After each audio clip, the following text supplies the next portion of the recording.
bless you, amen. So many people responding the last time we put out a little video of how God touched people here the last time. So we are grateful for the Holy Spirit, amen. Tremendously blessed by the manifest presence of God. Somebody came up on Facebook the other day and made a comment that I thought was unlearned, and unfortunately we tend to agree with what we believe more than with the truth. And sometimes what we believe is error. And when we want to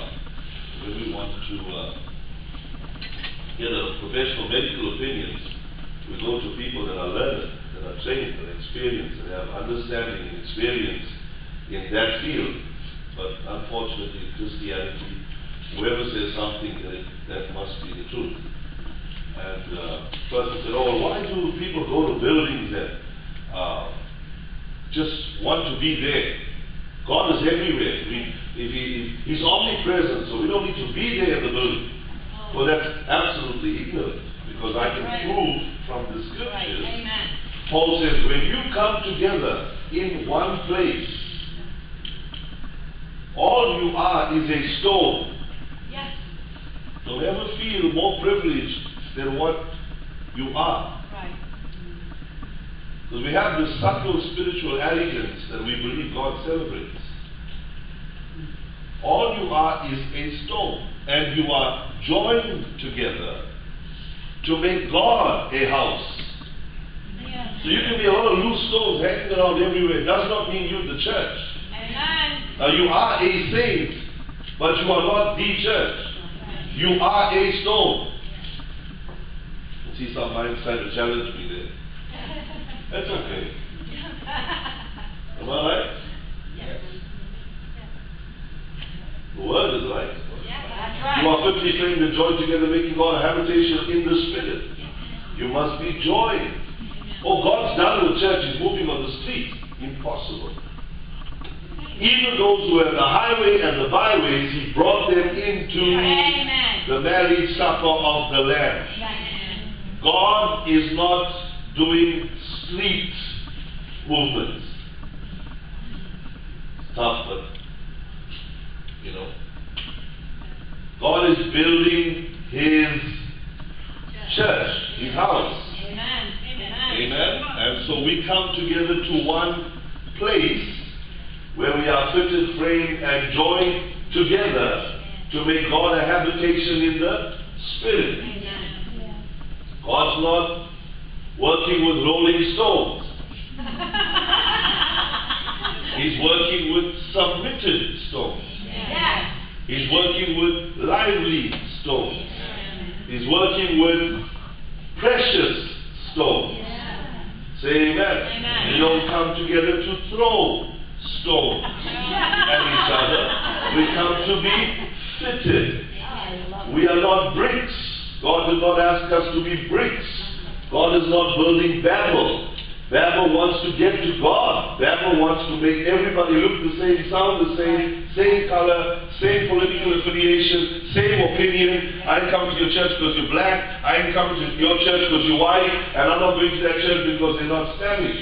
That's a Babylonian system of trying to get to God. Who cares? It's not going to get to God. In fact, when you go to the Babylonian system, God comes down and confuses that work. Amen. I'm not going to that church because there's a woman there.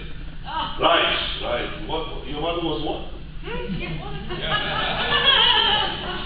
You only got issues with the woman when it's in church. But your mother raised you, right? Wrong word. Right? You don't have some people looking at me like you never had a mother.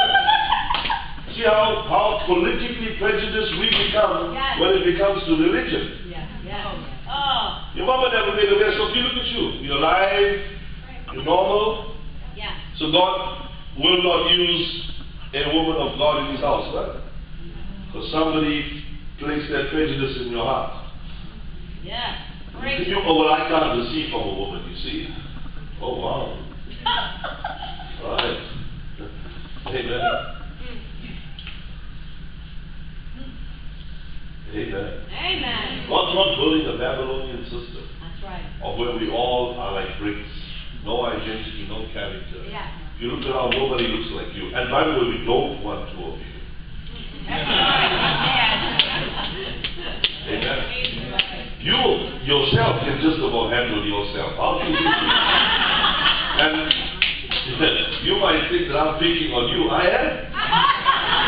Because my wife can only handle one of me. And I can only handle, listen, I can only handle one of my wives. I tried to get here on time today. I told my wife last night, listen, keep your watch in front of you.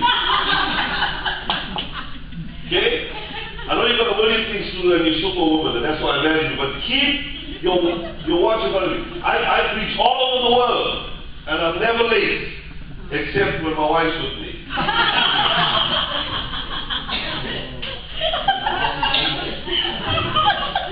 That's a family matter. All right? So she can only handle one of me, and I can only handle one of her. If God has to double us up, there'll be problems. And so in the church, He doesn't want to make us closed.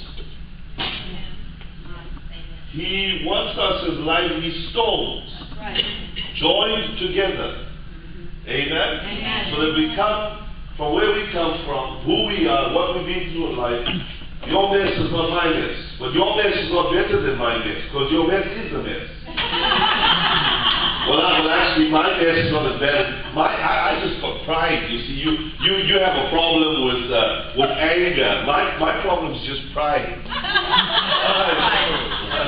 Wonderful. You forgot that that's why God kicked. Right. So the church then is a coming together of lively stones, fitly framed and joined together. Amen. Amen. For God to have a habitation on the earth through the Spirit, in the Spirit, as we learned earlier today. This lady goes up and puts this thing on Facebook. I don't see the difference. God is everywhere. No, God is equally everywhere in His omnipresence, but He is not equally everywhere in His manifest presence. Now what we are aiming for in the church, and I love that little teaching on the Holy Ghost, but you must understand the Spirit in us is not enough. In the Old Testament you have the Spirit upon them. In the New Testament they say the Spirit is in us, but that's not enough. We need to have the Spirit in us, and like I told you the last time, when somebody else was with me here, they said it was a panoramic shot, we need to have the Spirit in us and upon us. Yes. So we need to push for more than just omnipresence. We need to persevere for manifest presence. Because wherever His presence is manifest, that's where you see, it's not in the Bible, signs, wonders, and miracles. So when believers come together, like you and I, excuse me, we have an expectation of God. We come together, we give, we pray, amen, we worship. Are you with me? Yes. And because of us coming together, we form a habitation for God in the Spirit. That is why, whenever the church comes together, there is a greater opportunity for what? Manifested presence. Now, I know it's you and Jesus and baby boo in your house before you go to bed, kneel by your bedside. You know, I know. I'm glad for you. But that is not God's expression, amen, for His church. He wants us to come together as a house. Come together as a people. Stop your agenda. Say amen. Put it aside. Let God disturb your busy schedule. I know how important you are. I know. The great I Am has to plead with you to be in His house. I know that. But leave them aside and come together, because what can happen in this environment could unlock the supernatural in your life. Say amen. So therefore we need each other. All these people you don't like around you, you need them.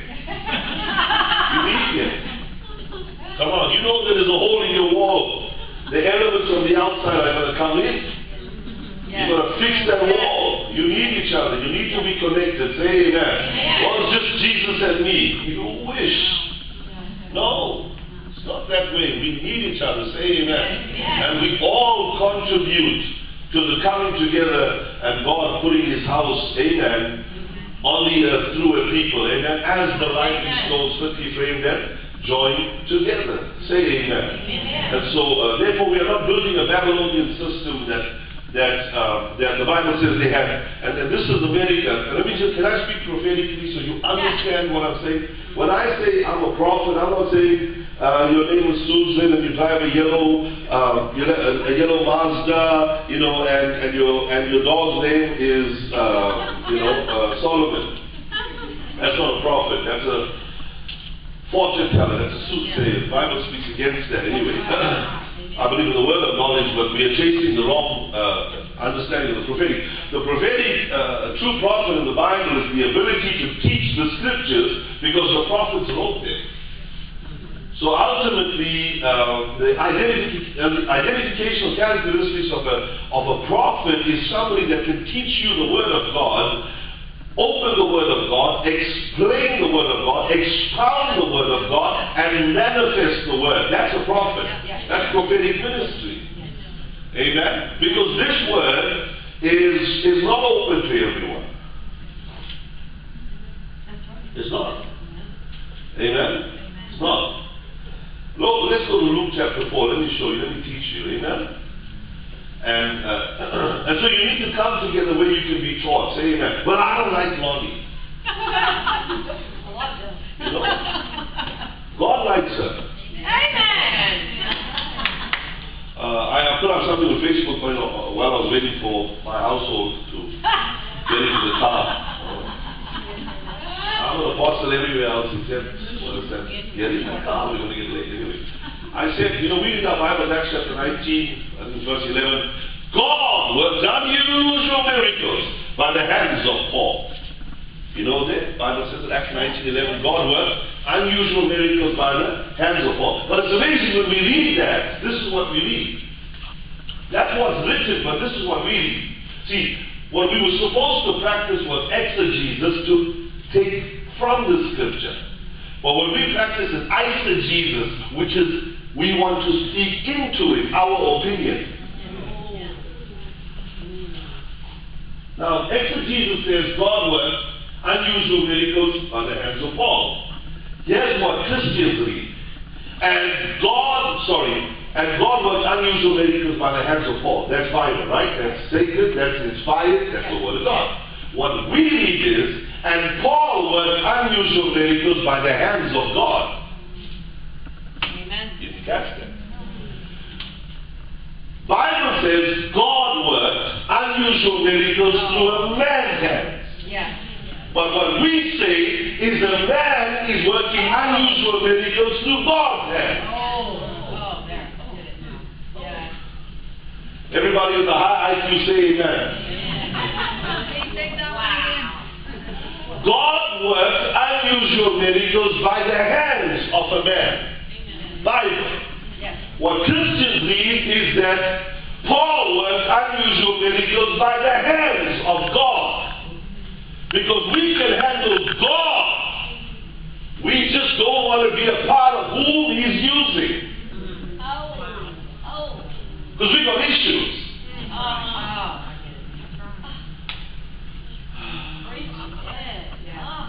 We got issues with everything. Everyone. And if you go back and read that verse, God worked, and now God's got no issues with Paul. Why do you have issues? Remember the first sermon I preached when I came that Sunday? Paul went to the synagogue and he tried to teach them for 3 months. They threw him out. They said, get out again. Who do you think you are? You know who we are? You know how long I've been in this city? My name is Skiba. I run the synagogue. I run the show. I've been an old follower of God. So Paul says, yeah, but God sent me here to teach you the kingdom. We don't need you. They threw him out. A few verses later, the Bible says, now God worked. Yeah. Now you're going to have everybody say common sense. Common sense. You're not even saying it. Say common sense. Common sense. Common sense should tell you that if God is working with the man, why are you resisting him? Yeah. Oh, amen. You know why? Because of religious pride. Yeah. You so stubborn. I'm not talking to you, talking to your neighbor. Tell your neighbor he's talking to you. You so stubborn. You don't like it? That's not I'm not talking to you, I'm talking to your neighbor. We so stubborn that if God is in our midst, working through a man, we would rather speak evil, be against it, oppose it, criticize it, than say, God, if you who are God, you who are holy, you who are righteous. And by the way, Paul was a murderer, didn't have such a good reputation, and all the other wonderful things and paraphernalia that you're trying to call him, because this is 19, and we know in chapter number 9, he was on his way to murder the church.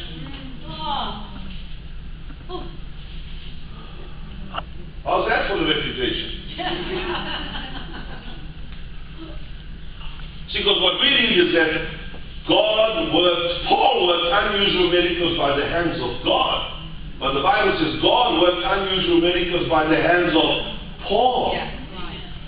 So I want to be where God is. Amen. I want to do what God is doing. I want to back up who God is using. I want to support what God is doing on the earth. And I, Mr. James, do not want to become the reason why I miss out on a move of God. Yeah. Oh, Jesus.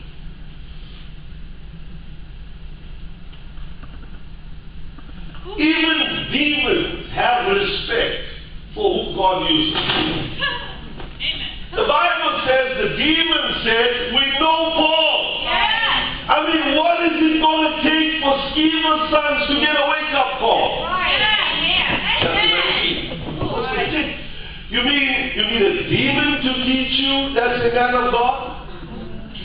You know, people would rather go through difficulty, obscurity, the enemy whip them, the enemy strip them, the enemy break their marriage, destroy their home, shipwreck their children. But they would never learn from the man of God. They would rather the enemy strip them. Wow. If you just kept quiet and listen, when Paul was talking those 2 years, no demon in Ephesus would have touched you. Oh, spiritual warfare, man.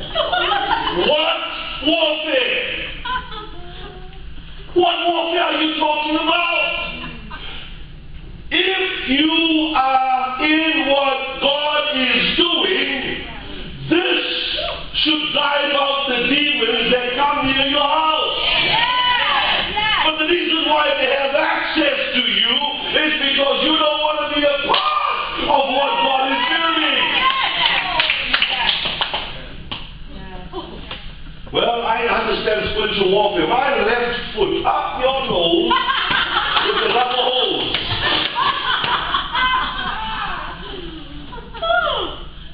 It's the spirits in St. Augustine. What spirits? What spirits?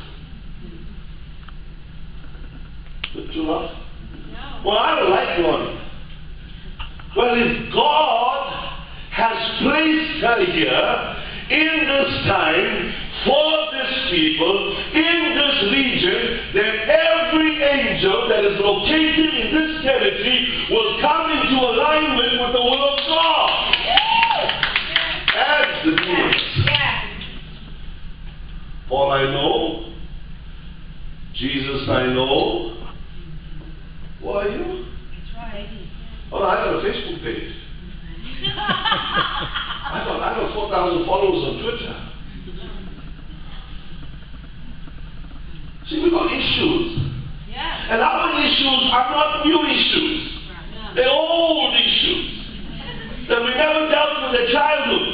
Yeah. And because we never dealt with the childhood, we went through that cycle of life and we went into early adulthood. We never dealt with it in early adulthood. We dragged it into our relational season in our life. Marriages, relationships, connections, interpersonal relationships. We dragged it through there and never dealt with it. Then we got saved and we dragged it into our spirituality. And then we wonder, why does Bible not work for us? Yes.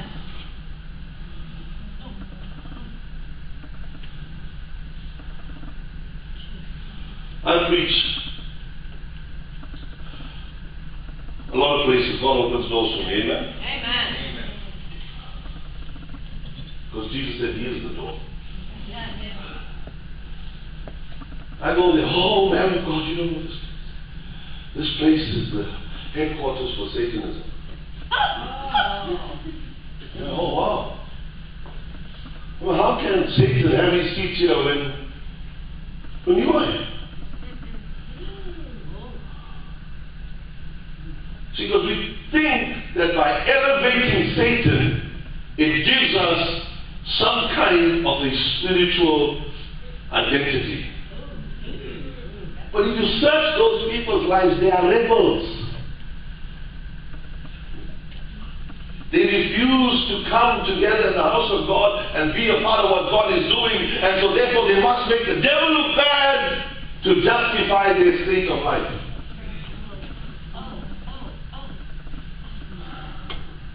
Am I? Yes. Hello? Amen. Are you learning what I'm saying? Yeah. There was a man of God was using in South Africa. His ministry was 9 hours from my house. God appeared in a dream and spoke to me what to do. I listened. Took my wife, and at that time we had one child. Melchizedek was just born. And I drove 9 hours one way to see this man of God. 17,000 cripples walked in his church. You know, it's a little bit less than you, but I mean, Right on. 17,000 cripples walked. This man's church is in the middle of mine dumps. Mine dumps. There's no more wealth in those mines. It's just dumps, huge dumps all around this church. They called that place a ghost town because people had migrated away from there because there was no longer jobs or any form of income in that region.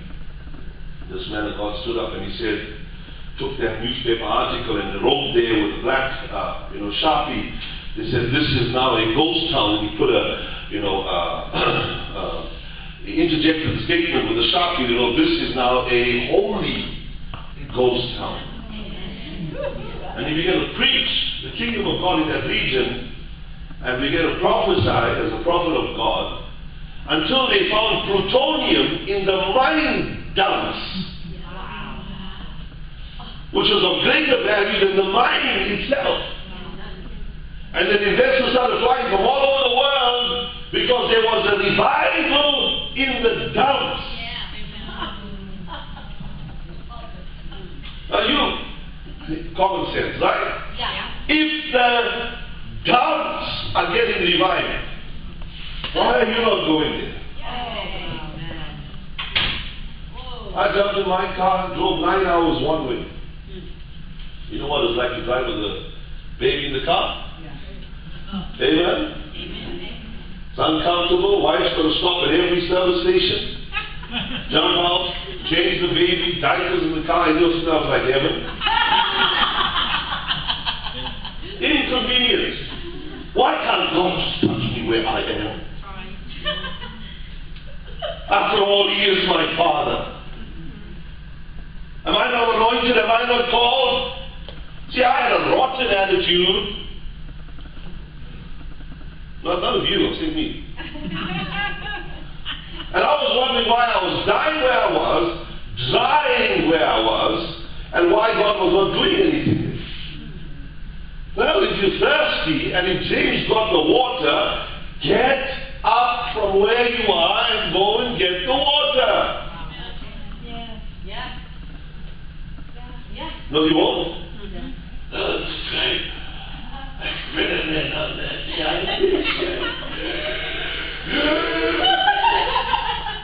No, get up and try an experimentation of hydration Yeah. and go and drink. Amen. Come on, say amen. And I know, and by the way, he was white, so that made it a big problem for me because I was a part of the struggle to break down prejudice in our country. Because a few years before that, we were not allowed to even attend a church that was not our color. We get across the bridge. Was sick. South Africa was sick. Hitler's right-hand men were ruling our country. So Europe got rid of Hitler and they came to South Africa. And then some preachers blocked me from Facebook because I challenged them because they were from America trying to criticize the fact that we stood up and fought for freedom. Yeah. Well, they don't know my friends. They said, oh, who are you? I said, stay in Florida and you have an opinion of the South African government. Come on, reality check, man. Come on, just take it easy, breathe. I was there. Most of my life I suffered under that system. All of Hitler's guys were ruling our country in the name of Jesus, enslaving. We were living in a police state. It was horrible. After 5 p.m. you could not walk on the streets. You had to be indoors. You had to have a permit to walk on the street after 5 p.m. It was horrible. It was a nightmare. We were not allowed to be educated beyond a certain level because the government was intimidated that our intelligence would overrule it. So we were not given the options. So we know oppression here in the United States. I said, oppression? And I was a man that stood up. I was not quiet. In those years, I stood up and I spoke out against injustice. I led my entire high school out of school. I shut the school down. Yeah. Because injustice is injustice. Yeah. Today it's me, tomorrow it will be you. Trust me. And I had a major problem with white people. See, at least I'm speaking the truth. Some of you just don't speak the truth. I had an issue. And you know who God gives a revival? To a white Afrikaans man in South Africa. And I'm like, why just can't you use us? No, you have to use a white former slave race owner. Not him, but his fathers were. Not him. Hold on. Use somebody here. And he didn't do it. And here I was like crying. I got the dream in 2006. January 2007, I'm like, lost our building. Church is now in a house. We are dying. Teaching with pride. Trying to keep together what we have with a sense of dignity. Because I fought for freedom and emancipation. Love fought. I was an advocate of Nelson Mandela. Love fought. I said I'll never, white people. I'm dying 2007 January. So my wife, I said, let's just go and see the white man. I said, I'm losing my mind. And cripples are walking, blind is seeing, deaf is hearing, dumb is talking, and I'm dying. Their minds are revived, and I'm dying. Jumped in the car. But that time we didn't have a car. We lost everything. I sold my car. I had a BMW, not cheap. Amen. Yeah, I had my own BMW. Because when I worked on radio, I was very successful. Radio and TV. I sold my BMW to pay off the church debt. My own car. So the church won't be in debt. That's not what will tell you. You don't know what ministers go through to keep the church running. Because everybody thinks they give. Everybody gives what they don't give. Oh, everyone's giving that. Well, how much you gave? 20? Oh, so everybody gave 20. How come you got to a 2,000 conclusion on every head? Come on. No, serious. We give 20 and then we assume he's giving 2,000 and she's giving 1,000. They gave 500. No, they gave just as much as you. Yeah. Boy, I wish I was kidding. Amen. And sometimes it comes out what we have, not all of what we have, to sustain the work. Oh, just a big camera. Preach it. Wow, look at that. They got new speakers. There must be money now. Right, the money you gave, right? Right, the money you gave. Right. So I sold my car to pay the church's expenses. Now, we lost our building. We're stuck in this house. I sold my car. I paid off the debts. And I'm like, we'll recover. And the more I stayed on this side, the way I was at, the more I began to die. And this time it wasn't just financially, because I was able to manipulate and control all that. Because once you've got control over certain things, you can manage it. It's the things outside of your control that rarely get to you. And that's normally where God moves. Out of your control. Now, I'm not against self-control, that's a fruit of the Spirit. But when it's out of my control, I have to learn to submit, to yield, and surrender. So I told my wife, well, let's just go. You know, you face him, they won't attack me. I'll just sit next to you like I'm your garden or something. I have issues. I'll be honest, I have issues. And listen, I jumped in the car, February 2007. Somebody gave us a ride there. Wow. And drove us 9 hours. Wow. And we went there. And I walked into an open heaven. Wow. I cannot, words cannot express to you what I walked. And I just sat down and I just cried. I thought, what the hell? Have you been so proud about that you're willing to die for ministry but not live for God? I know I'm talking to the people that are not here today, so just take good notes and give it to them. I'm like, what? For what? I was crying for the announcement. I don't want to wake up from the seat. And exactly the dream that God gave me in 2006, verbatim. The car he drove, the location of the land, the terrain of the land, the geography of the land, verbatim. How much more do we need to be convinced? Say amen. Amen. Of what God is doing. Amen. You there? Yes. My wife and I went there, and in one weekend God revived us. Wow. I was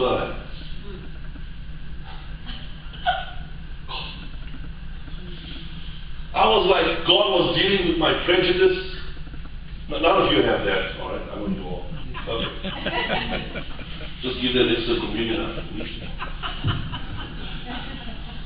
God was dealing with my prejudice, my arrogance. And these were all internal issues because I knew I would cover them up in Christianity. And so, thank you. See, I've got a gold Starbucks card now. Don't mess with me. Mom, you should have never said anything. I just hit that level, so if there's anything extra on my anointing today, it's my gold Starbucks. Oh, he's a man of God and he thinks Starbucks. Yeah, sorry, I'm just drinking water to stay humble. So anyway, I get there. The power of God is amazing, phenomenal. We saw many, because my wife and I saw it our own eyes, just like this. I was like, man. I was going to the bookshop one morning. I just wanted to read. If I could suck the carpets, I would. I'm not lying to you. I was holding the chair. I was rubbing my shoulders against. The glory was tangible there. That's what I'm going to tell you. It was manifest presence. It wasn't omnipresence. He had captured the presence of God in that locality. And if you watch the movie Sons of God, what is it called? Sons of God, Arise. Not the American version. There's another one made by a Dutch producer that traveled the earth, and Bill Johnson's one of them. Heidi Baker's the other one, but Corbus is another one featured on that movie. Watch that movie. Listen, man, I went there. I wanted to be in his coffee shop. That's how anointed it was. James. I'm not being funny. I just wanted to sit in the coffee shop because there was no church services. So I would wake up and just go sit in the coffee shop. But once a week, I'm going to church. There's more in the church. I'm like, Lord, this is a holy place. Yes, yes. I sat in the coffee shop and he pitched up, as casual as he was. And I thought, hey, what are you doing here? I said, you said in the conference, don't leave until you get something. I said, I'm not leaving until I get something. He said, what? He said, the conference finished on Thursday. This is Friday. I'm like, yeah, I'm not leaving. Wow. He said, well, go to my prayer room and wait. Is it okay that I share with you a Bible testimony so you know where I come from? So I said, yeah, sure, you got a prayer room. No! He's gone to the coffee shop. He's actually a prayer room. But I mean, you're too sophisticated for me, right? Man, he took me to his coffee shop, my legs. His prayer room. Same thing, who cares? Anyway, he goes to the prayer room. You see, in that church, people are out having a donut. There's so much here, and we are starving. Sons of God for such a time as this. Amen. Check it out, there's a free copy on the internet. Type in Google. Sons of God for such a time as this. It's free. You can watch it free on the internet. Amazing movie. Will make you cry. This was the man God connected with. He said, go wait for my prayer room. He left me there for 3 hours, never came back. I was please, I've got things to do. I'm important. See, but God wasn't changing him, God was changing me. I was the one with all this flesh. Flesh. That's how much I am. Just everywhere. And by the Sunday, he prayed for me. My wife and I do want to go back to our church. We want to leave our church. I went back, I told him, I'll be your cameraman. I'll run cables for you, while the cameraman is running and take. I said, anything you want me to do, I'll serve you. Please, just don't send me back to my church.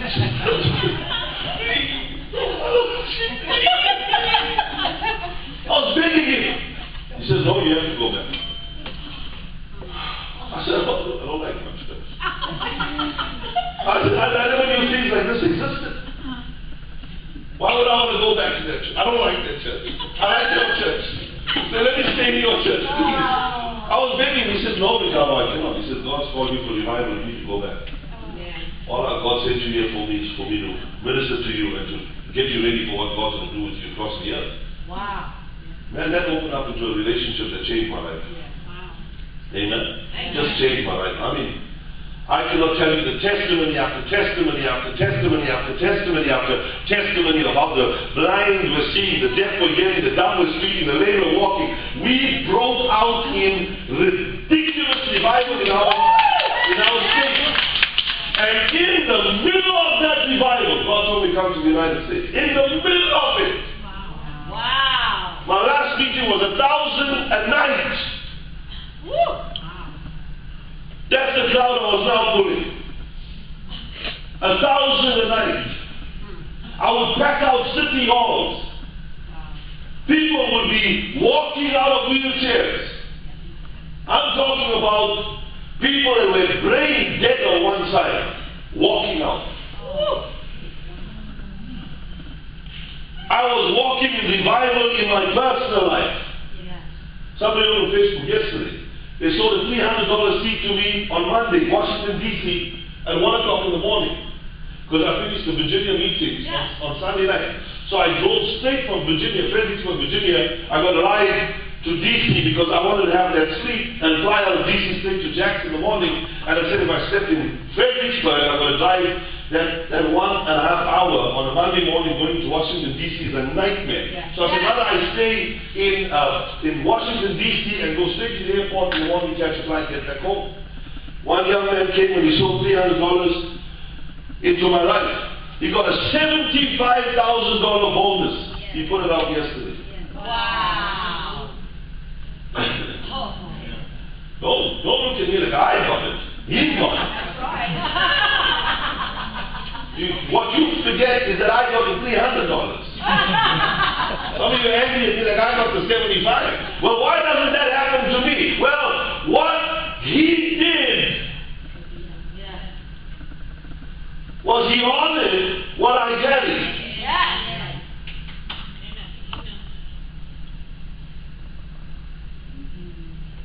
Then he wrote to me yesterday, he says, I don't know what you did, you breathed on us, and my mother got a car that's worth $7,500 for $1,000 something. Opened the post box and there was $3,000 in the post box. She said, we were dying, we were out. See, some of you are so angry because they got a miracle. Don't be upset. If you are happy, you will get your own.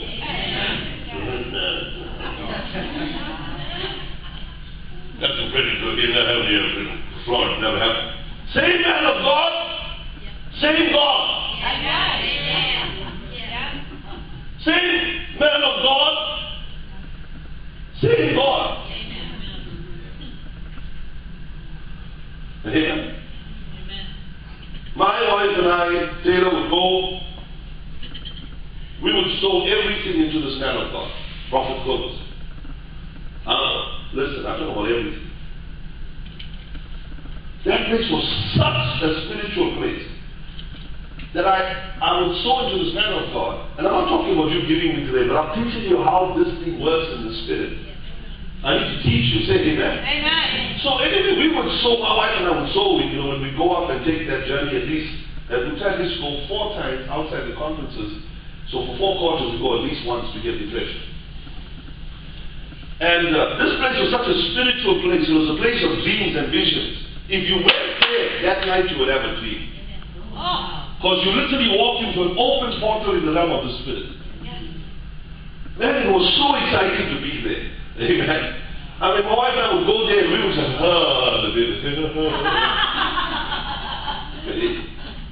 come on. Alright, and you take, like, you still something like, oh, that's nice. And you put it back. What do you do? Okay, Americans that drive around with the super-sized cup. When something tastes nice, what do? You have another drink and another drink and another drink. Am I right? Shake your head, the eyes are stuck. Brain freeze. Double. Because you like it. And that's how we were for revival. We were like, oh. Wife and I like double. We were hungry for God. We would get there, we would just sow into his life and sow into that ministry, and we sowed into his vision. And he had a ridiculous vision. He built a 5,000-seater church in under 2 years for $75 million cash. Wow. By prophetic vision. Woo. Now, the 1,000-seater was knockout. Somebody get a stretcher and take me back home. What's left with the 5,000-seater? I'm like, dude, you're in the middle of nowhere. If you build a 5,000-seater, you're going to have 4,000 empty seats. The guy never finished the walls of the building. And he had clouds in the car park. That means the back wall was not built. They had thousands on the outside of the building. Wow. So how can I come from that into a people that are prejudiced, a people that refuse to believe, a people that are standing in unbelief and look me in the face and tell me, God cannot do it because of my budget. Amen.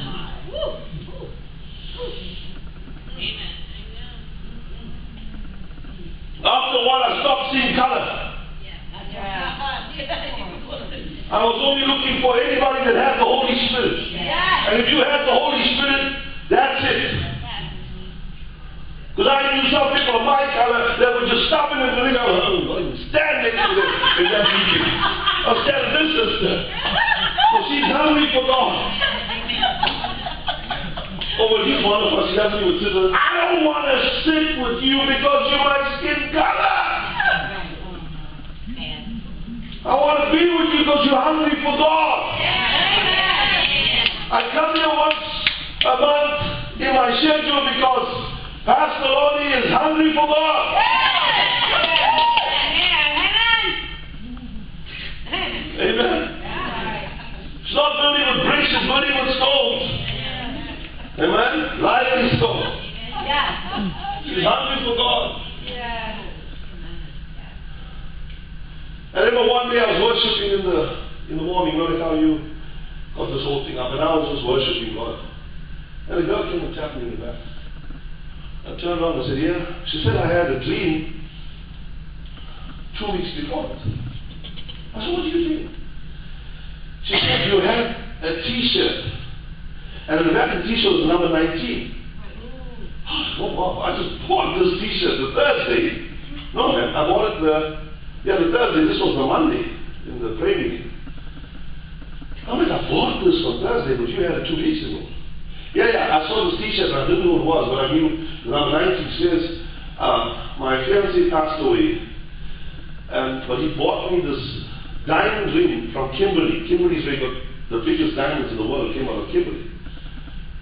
She said, in the dream, God told me, give it to the man wearing number 19. That I was to give this diamond ring to the man wearing number 19. Now, I bought the t-shirt on Thursday. She had this dream 2 weeks before that. I'm in the meeting on the Monday. I'm worshiping God. I'm facing, the front, and I'm just worshiping, and on my back is the number 19. And she picks her head up and she sees the number. And she comes and blesses me with this diamond ring. When I saw the diamond, I was like, oh.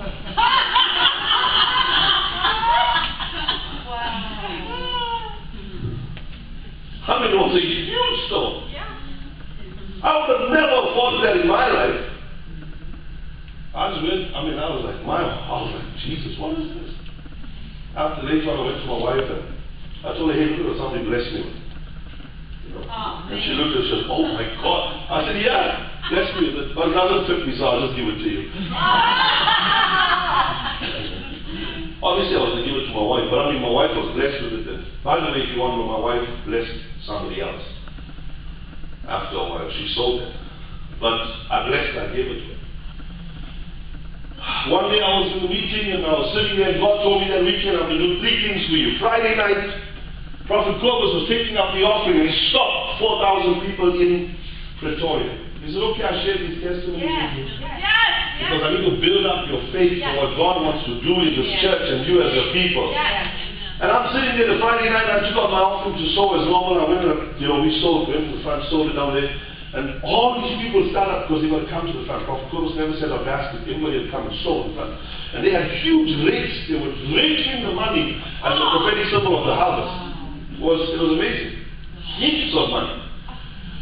And so I sold my money because I was riding the front seat. And I went back and sat there. God told me all the way that He was going to do 3 things for me that weekend. And I told my wife, 3 things are going to happen this weekend. I don't know what it is, but 3 things are significantly going to change our life. Man, I was sitting there in the front. These people started to come and give. And they were sowing and whatever. Prophet Clovis took out a whole hoard of notes. It was so much, it was circular with the rubber band around it that it was round. He couldn't even fit in his pocket. And he held it like that, and he threw it. He said, oh, stop, everybody stop, wait, hold on, stop. He went and picked up the money. He said, sorry, this money is not for you, this is for Ricardo. And he blessed me. Don't be jealous. Thousands. Bless me. I sold the last of what I had in that offering. And I was going to live with nothing the whole weekend, just to be in the presence of God. Because, see, the glory is greater than money. You learn that. But if money is greater than the glory in your life, then heaven is a spirit that will rule you. And so, I got blessed with that, amen? I mean, he said, and he told me, don't put it back there, that's yours. It doesn't belong here. So anyway, I went that weekend. So Saturday we have the pool of Bethesda. And I'll read the scripture and make you happy, so at least you know you've got one scripture in the Bible. Jesus spoke in parables, and I get attacked for giving a testimony. goes in deep. All right. That Saturday we visited the pool of Bethesda. Thousands of people walking through wheelchairs. I mean, just miracles. I was like, who's you know which one to choose. So many. It's all there. It's not like, oh, stop the show. Someone got healed, died. It's like, yeah, what happened? No, he had stiff throat. Right? And you make an 80 video put on YouTube, you get 700,000 hits because somebody got stiff throat for you. This was miracles everywhere. People jumping like fish. I'm not joking, like fish out of water under the power of God. All over the place. She's like, so sorry, excuse me. Sorry. And you're trying to find your seat. Because so much of power is in that atmosphere. And I'm sitting there, and next thing his youngest son comes up and he's about to close the meeting. Now I'm just, it's like about 2 in the morning. I'm like, we didn't want to even leave the building. That's how thick the glory was. We're just sitting there, it's 2 in the morning. We're not frustrated, we don't have a bad temper, we're not irritated, because the presence is there.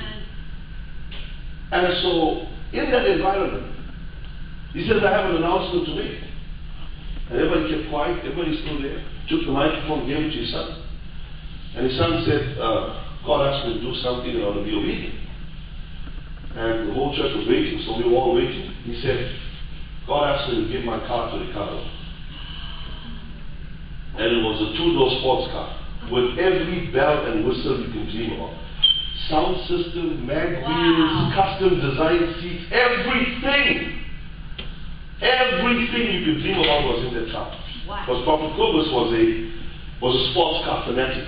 And he helped his son to customize that car. I think it was selling for 75,000. I'm not lying. I mean, Friday I get this hoard of money. Saturday I get a car. I don't know how your weekend's been so far. Don't be upset with my weekend. I think I was having a pretty good weekend. So I told my wife, man, we're going back. And we were like, God gave us a car. You know, we just went in obedience. God blessed us. That's right. And so I said, but God told me to do 3 things. I mean, what can be bigger than car and money? So the third thing I was like, Sunday, I was like, well, normal Sunday meeting, Sunday evening, worship was on. And then he had a whole line of people out there for healing. And he was praying for them because he loved praying for the sick and imparting. He would impart to thousands every meeting. That's how much he loved praying for people. And he would just lay hands and pray and pray and pray. If you want to go home, go home. But he would not leave until he prayed for everyone. And not everybody was pretty. Not everybody was nice. Not everybody was sophisticated. Some were dying with AIDS. Some were dying with TB. Some bodies were decomposing on mattresses in the building where you didn't want to even breathe near them. And he would go down on his knees and he would lay hands on them. He would breathe on them. He would prophesy. He would speak life on every single one. Wow. He wasn't this type of ministry where he ministered to the people. And so the third night, to pray to the people, he says, Ricardo, come here. So I came out from where I was sitting and I said, yes, sir. Whatever you want me to do, I'll do it. He says, okay, I want you to go and pray. I said, oh, amen. I'll pray. I'll pray with you. He says, no, I'm praying on this side. I want you to pray on that side. I said, okay. I looked at that side. There's somebody there on a wheelchair. All the nice people on that side. All the good people on this side. I have to pray there. Let me start here. I'm like, you want to start there? He said, yeah. So I'm looking there and I'm looking there. And I'm telling you, I had no faith. I know you have all the faith. I know you guys have great faith. I know you have mega faith. I had no faith. Forget little faith. And these people had little faith. I had no faith. I was like, there, you want me to pray there? Yeah.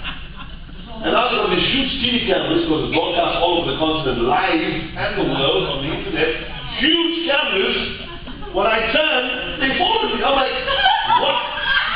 What are you following me for? Follow him. I don't know whether it was an orchestrated setup, I don't know whether he showed them with his eyes. They never followed him. And now these cameras are like, follow everything. And I'm going, and here's this sick person dying. You can cough to it. Oh, cover me with your blood, Lord. Tuberculosis all over the place. Wheezing and dying. The belly is like she's pregnant, 9 months pregnant. But her frame is so small and fractured, blind, sitting in the wheelchair. And I go to her and I'm like, oh, you're number one, awesome. If you're number one. And so I looked at her and I'm like, okay. I looked at her and said, of course, Jesus is it. All right. Prophet wants me to pray for you. I want to pray for you. Prophet wants me to pray for you. We pray for you. That was how he got it. So the prophet said I must pray for you. Announce again. So there's any mistake, I don't want to do this. Prophet asked me to pray for you. And I said, look at me. She said, I'm blind, sir.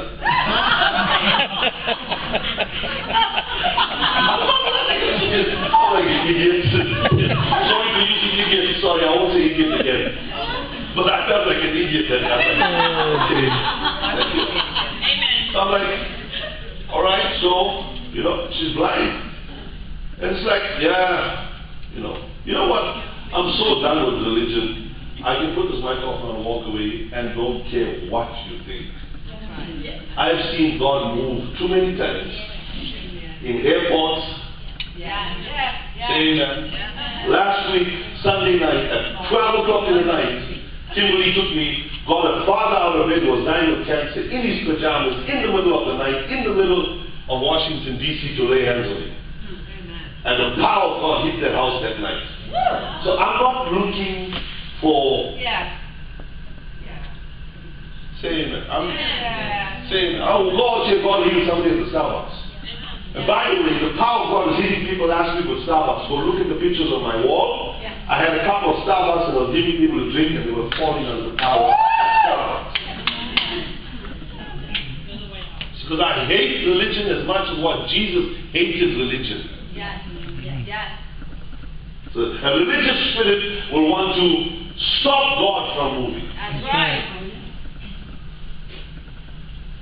Did you hear what I said to you? A religious spirit does not want to move of God. They want church as normal. Amen. And so here I am. And I'm like, okay, I have to pray for you. I mean, okay. I said, all right, can't look at me because you're blind, right? I said, all right. I said, what's your name? He said, my name is Brenda. I said, oh, Brenda. Today God's going to meet you. And she said, okay. I said, Brenda, I am a righteous man. Now I'm talking to myself. I am the righteousness of God in Christ Jesus. That's the only thing that's coming to my head.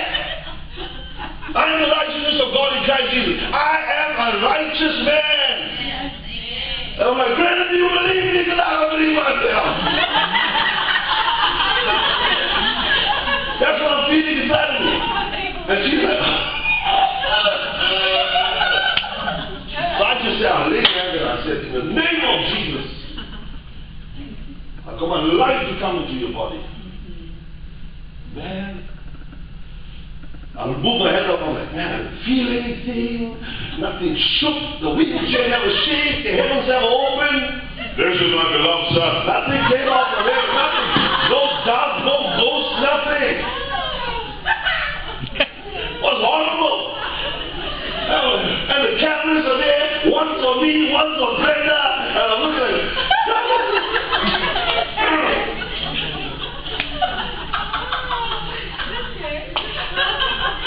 you crazy. You should have been there. It now sounds nice now. And next thing, Brenda said, I can see. She said, I can see the light. I said, what? Just like you. Oh, you're like, wow. I'm like, what? I said, what? She said, I can see. I said, oh, sure. And then I just took her hand. I said, well, she's blind, so she's sitting in the wheelchair. I took her and said, come, Brenda, come, let's walk. See, Brenda can see everybody. Brenda can see everybody. Brenda can see, I know, Brenda can see. Amen. And her family is crying. And now she said, oh, I can see the white man, and there was squirrels, and I can see the crystal woman.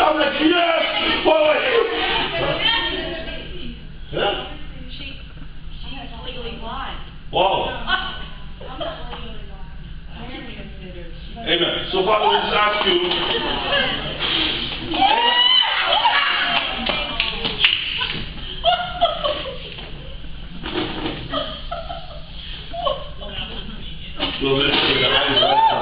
Amen. Anyway, so I need to choose somebody who can do an example. But anyway, Lord, heal and touch us, deliver us. So anyway, and it was just as unsuspecting as that. So anyway, I'm walking around the house like that, like, we dignified people. Why are you crying? God healed her. You know, she can see. And that was a major miracle. They said, yeah, amen. So I said, why are you crying? They said, prophet, she could